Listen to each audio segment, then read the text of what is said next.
कहते हैं कि गांधारी ने धृतराष्ट्र से मजबूरी वश विवाह किया था। इसका कारण भीष्म थे। गांधारी के पुत्रों को कौरव पुत्र कहा गया, लेकिन उनमें से एक भी कौरव वंशी नहीं था।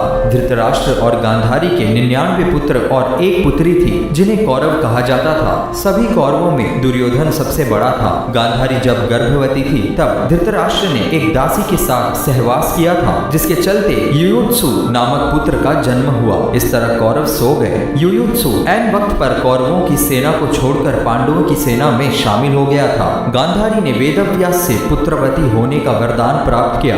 गर्भ धारण कर लेने के पश्चात भी 2 वर्ष व्यतीत हो गए, किंतु गांधारी के कोई भी संतान उत्पन्न नहीं हुई। इस पर क्रोधवश गांधारी ने अपने पेट पर जोर से मुक्के का प्रहार किया, जिससे उनका गर्भ गिर गया। और आज इसी कड़ी में हम धृतराष्ट्र का गांधारी से एक ऐसे रिश्ते के बारे में बात करेंगे जिसे सुनकर शायद आप चौंक जाएं। आइए आगे बढ़ते हैं और जानते हैं। वेदव्यास ने इस घटना को तत्कालीन ही जान लिया। वे गांधारी के पास आकर बोले, गांधारी तूने बहुत गलत किया। मेरा दिया हुआ वर कभी मिथ्या नहीं जाता। अब तुम शीघ्र ही 100 कुंड तैयार करवाओ और उनमें घृत यानी कि घी भरवा दो। वेदव्यास ने गांधारी के गर्भ से निकले मांस पिंड पर अभिमंत्रित जल छिड़का, जिससे उस पिंड के अंगूठी के रुपये के बराबर 100 टुकड़े हो गए। वेदव्यास ने उन टुकड़ों को गांधारी के बनवाए हुए 100 कुंडों में रखवा दिया और उन कुंडों को 2 वर्ष पश्चात खोलने का आदेश देकर अपने आश्रम चले गए। 2 वर्ष बाद सबसे पहले कुंड से दुर्योधन की उत्पत्ति हुई। फिर उन कुंडों से धृतराष्ट्र के शेष 99 पुत्र एवं दुशला नामक एक कन्या का जन्म हुआ।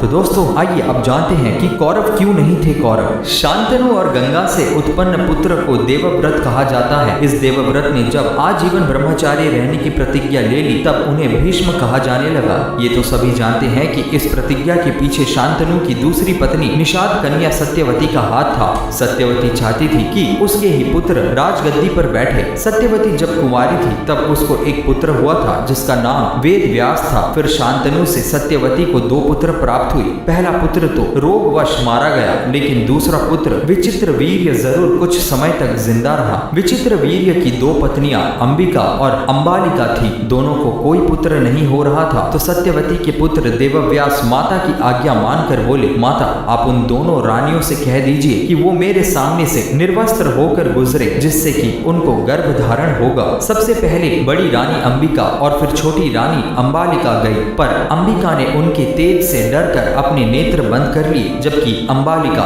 वेदव्यास को देखकर भय से पीली पड़ गई। वेदव्यास लौटकर माता से बोले, माता अंबिका को बड़ा तेजस्वी पुत्र होगा, किंतु नेत्र बंद करने के दोष के कारण वो अंधा होगा, जबकि अंबालिका के गर्भ से पांडु रोग से ग्रसित पुत्र पैदा होगा। ये जानकर माता सत्यवती ने बड़ी रानी अंबिका को पुनः वेदव्यास के पास जाने का आदेश दिया। इस बार बड़ी रानी ने स्वयं ना जाकर अपनी दासी को वेदव्यास के पास भेज दिया। दासी बिना किसी संकोच के वेदव्यास के सामने से गुजरी। इस बार वेदव्यास ने माता सत्यवती के पास आकर कहा, माते इस दासी के गर्भ से वेद वेदांत में पारंगत अत्यंत नीतिवान पुत्र उत्पन्न होगा। इतना कहकर वेदव्यास तपस्या करने चले गए। अंबिका से धृतराष्ट्र, अंबालिका से पांडु और दासी से विदुर का जन्म हुआ। तीनों ही ऋषि वेदव्यास की संतान थी। अब आप सोचिए, इन्हीं 2 पुत्रों में से एक धृतराष्ट्र के यहाँ जब कोई पुत्र नहीं हुआ तो वेदव्यास की कृपा से ही 99 पुत्र और एक पुत्री का जन्म हुआ। तो दोस्तों आज का वीडियो यहीं समाप्त होता है। ये वीडियो आपको कैसी लगी हमें कमेंट के माध्यम से अवश्य बताएं। वीडियो पसंद आने पर लाइक जरूर करें और अपने दोस्तों के बीच ज्यादा से ज्यादा शेयर करें। और भी दुनिया भर के ऐसे अविश्वसनीय और रहस्यमय कहानी और तथ्यों से जुड़े रहने के लिए हमारे चैनल को कीजिए सब्सक्राइब और देखते रहिए